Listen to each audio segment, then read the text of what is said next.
Selamat siang Bu Astri.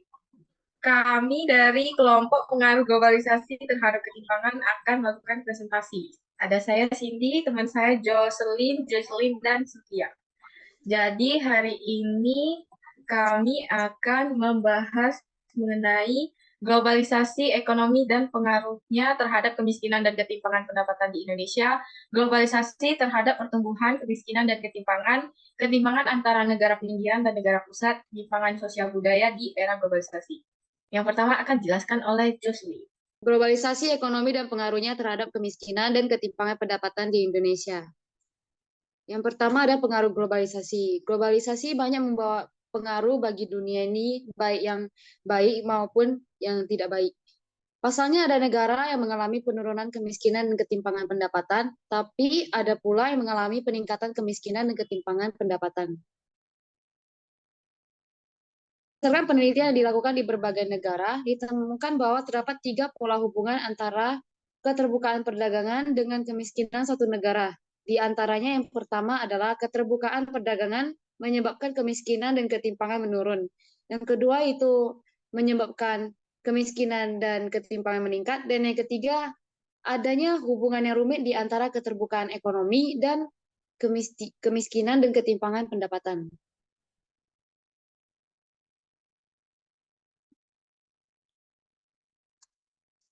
Hasil penelitian menemukan bahwa globalisasi memperburuk ketimpangan pendapatan karena proses produksi dibagi dan beberapa bagian yang ditransfer ke luar negeri. Selain itu, kebijakan ekonomi neoliberal yang mendorong globalisasi telah memberikan kontribusi untuk peningkatan pendapatan. Di tengah-tengah perdebatan sengit mengenai pengaruh globalisasi terhadap perekonomian, globalisasi semakin tak terhindarkan bagi dunia.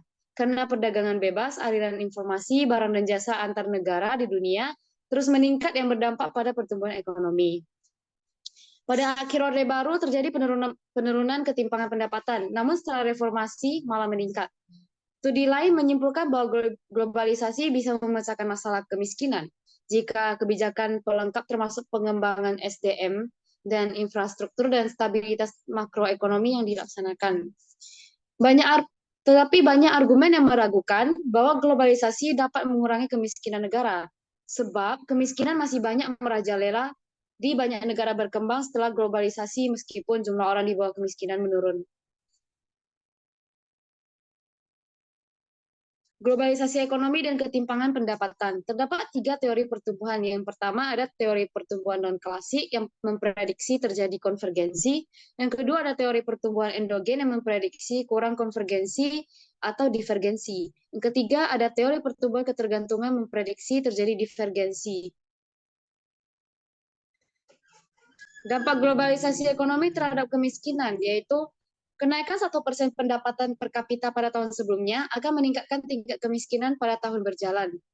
Jadi, seiring berjalannya waktu, pendapatan per kapita yang semakin tinggi itu menyebabkan jarak antara kaum yang kaya dan kaum yang miskin itu lebih terlihat akibat pendapatan per kapitanya semakin tinggi, maka kemiskinannya juga semakin terlihat. Oleh karena itu, meskipun pemerintah membuat kebijakan yang mengarah pada liberalisasi perdagangan, harus diikuti pula dengan kebijakan anti kemiskinan lainnya, agar perdagangan dapat memberikan manfaat yang maksimal dalam mengurangi kemiskinan.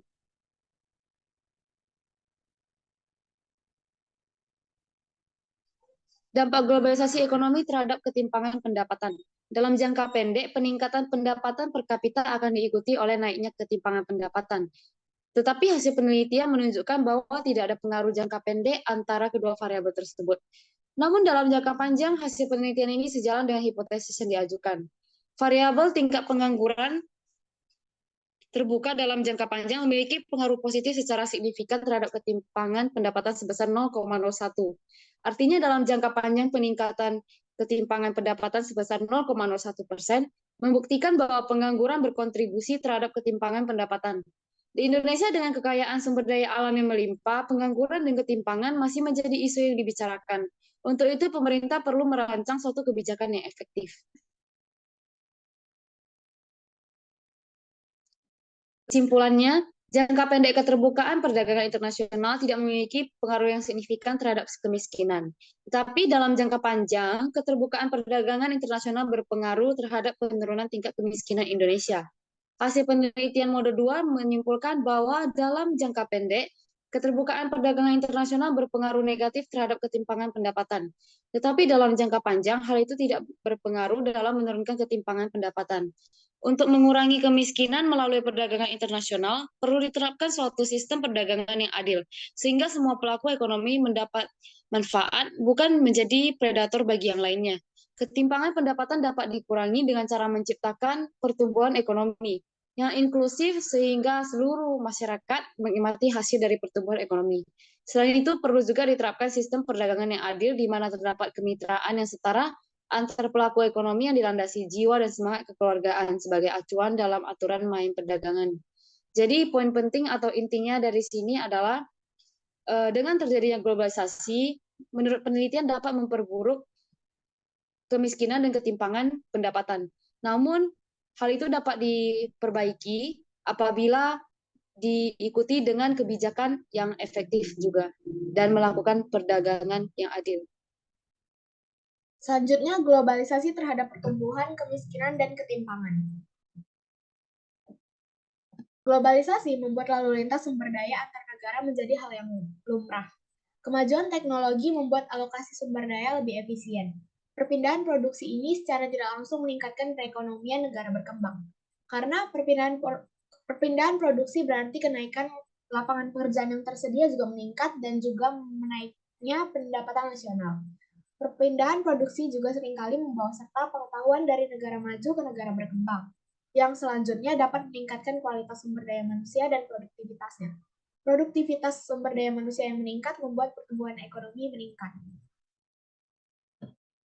Selanjutnya ada teori perdagangan. Teori perdagangan pada umumnya mengatakan bahwa garis from trade umumnya tidak didistribusikan merata di antara kelompok masyarakat. Jadi intinya, perdagangan bisa merugikan sekelompok masyarakat tertentu dan dapat menguntungkan kelompok masyarakat yang lainnya pula, yang dimana berarti globalisasi akan meningkatkan ketimpangan pendapatan. Globalisasi ekonomi berpengaruh positif terhadap pertumbuhan ekonomi. Globalisasi berdampak positif terhadap pertumbuhan ekonomi dan pertumbuhan sosial. Pertumbuhan ekonomi berdampak negatif terhadap kemiskinan. Maka dapat diduga bahwa globalisasi berdampak negatif terhadap kemiskinan. Studi Syahraniya pada tahun 2015 menemukan bukti bahwa globalisasi secara umum, globalisasi ekonomi dan globalisasi sosial itu dapat memperburuk ketimpangan pendapatan. Tetapi globalisasi ekonomi itu yang paling berpengaruh lebih kuat terhadap ketimpangan pendapatan dibanding globalisasi sosial.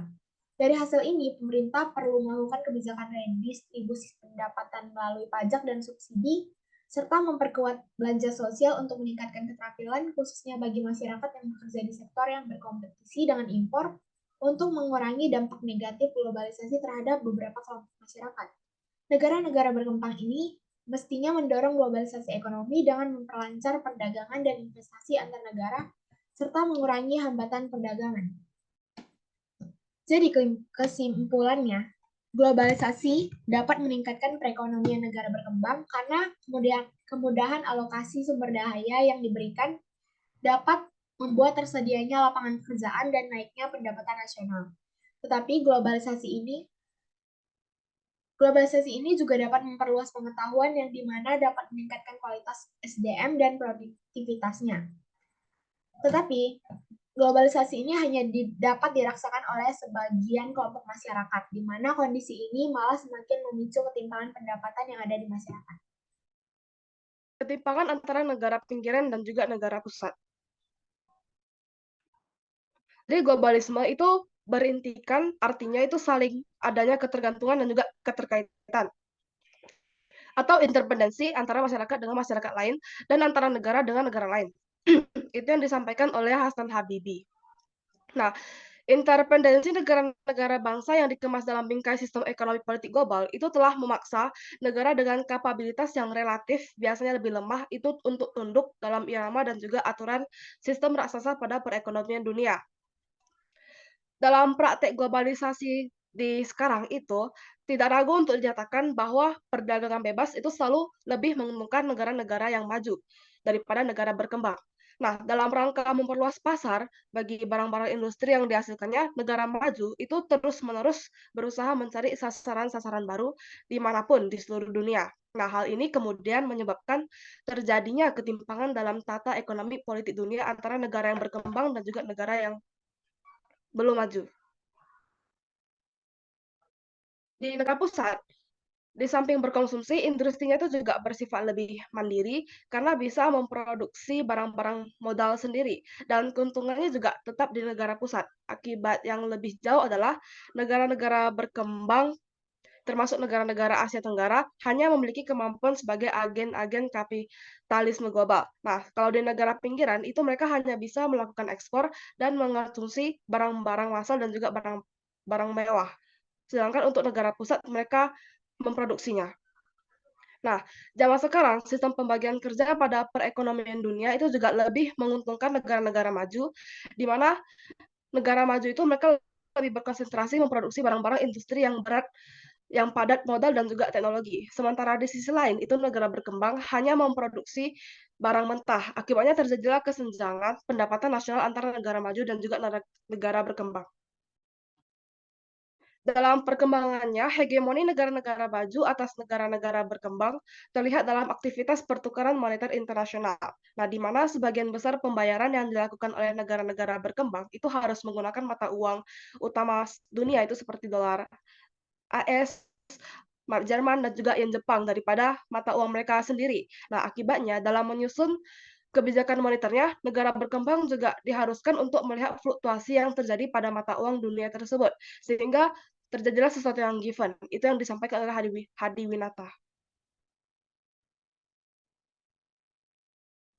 Jadi menurut saya, kesimpulan yang saya dapat dari artikel ini, globalisasi itu bisa dilaksanakan salah satu praktik dari globalisasi dalam dunia itu seperti perdagangan ekspor-impor.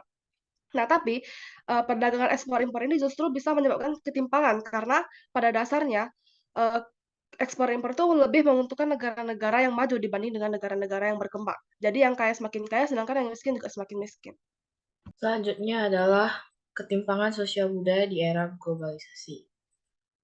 Ketimpangan sosial sangat dipengaruhi oleh beberapa faktor penting, diantaranya ekonomi, sosial, budaya, dan lain-lain. Terjadinya ketimpangan sosial diperparah dengan adanya globalisasi yang terjadi saat ini.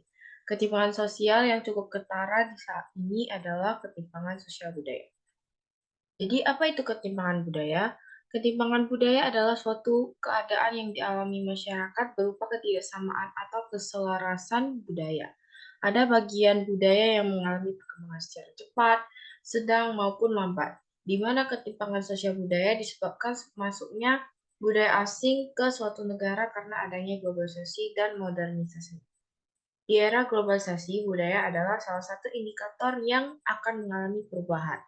Hal tersebut dapat terjadi karena adanya transkultural budaya. Ketimpangan sosial budaya ini dapat kita lihat di kawasan yang tak terjangkau teknologi, karena pada era globalisasi terdapat teknologi yang memudahkan segala informasi tersebar dengan luas. Jadi di daerah kota sudah banyak budaya barat yang masuk, sedangkan di daerah pedalaman masih menggunakan budaya lokal dengan adat tradisional. Jadi karena pemudahan penyebaran teknologi ini sangat cepat, bisa memudahkan segala informasi tersebar dengan luas. Akibatnya menggejalanya sikap individualisme menimbulkan sikap ketidakpedulian terhadap budaya lokal. Jadi seperti budaya asing yang masuk, mereka hanya peduli kepada budaya itu saja, sedangkan budaya lokal sudah terlupakan. Faktor-faktor lunturnya kebudayaan lokal ini adalah yang pertama, keengganan generasi muda mempelajari budaya daerah dan kurangnya sosialisasi budaya daerah oleh generasi tua. Yang kedua, perasaan gengsi menggunakan budaya lokal. Yang ketiga, pemerintah daerah kurang mengupayakan pelestarian budaya. Dan yang terakhir adalah minimnya pengetahuan generasi muda mengenai kebudayaan lokal. faktor-faktor yang tadilah yang terkadang mengakibatkan ketimpangan sosial budaya di tengah masyarakat. Karena faktor terhambatnya informasi yang didapat mengakibatkan budaya di kota dan di daerah pedalaman akan nampak berbeda. Apalagi di era globalisasi yang cukup tinggi sekarang ini, bila tidak segera diselaraskan, akan mengakibatkan ketimpangan yang cukup ketara.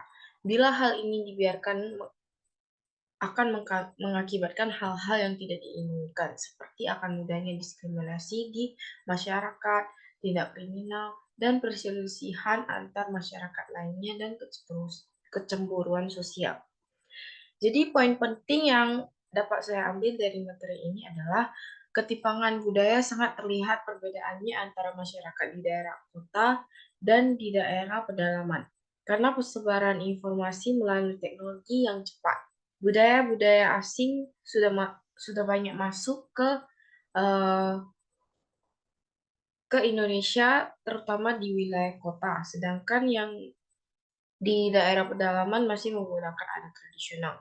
Dan itu membuat generasi muda melupakan sebagian dari budaya aslinya atau yang budaya lokal. Jadi kebudayaan lokal semakin luntur. Jadi para generasi muda harus tetap melestarikan budaya lokal meskipun banyak budaya barat yang sudah masuk ke era globalisasi ini. Pemerintah juga harus mengambil tindakan untuk mengatasi ketimpangan ini sebelum banyak dampak yang merugikan terjadi. Jadi sekian dari presentasi kami. Terima kasih atas perhatiannya. Sampai jumpa.